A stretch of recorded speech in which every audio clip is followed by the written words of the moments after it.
सम्भेदमनकम् निमेषो मेषाभ्याम् प्रलयमुदयं याति जगति तरेत्याहुः सन्तो धरणिधरराजन्यतनये तदुन्मेषाख्यातम् जगदिदमशेषं प्रलयतः परित्रातुं शक्ये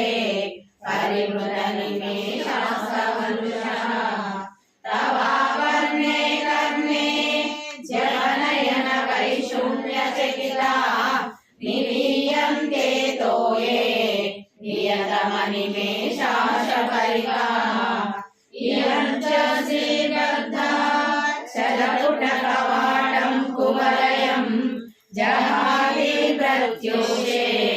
निशुच विकटय्य प्रविशति दृशाग्रामीयस्य दलदलितनीलोत्पलरुचा दलीयां चन्दीनं सपयकृपया मामपि शिवे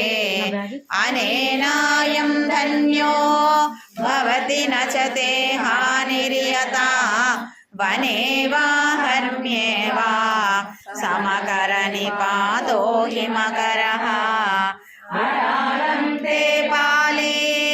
युगलमगराजन्यतनये न केशामाधत्ते कुसुमशरकोदण्डकुतुकम् तिरश्चीनो यत्र श्रवणपथमुल्लङ्घ्य विलसन् अपाङ्गव्यासङ्गो दिशति शरसन्धानधिषणा।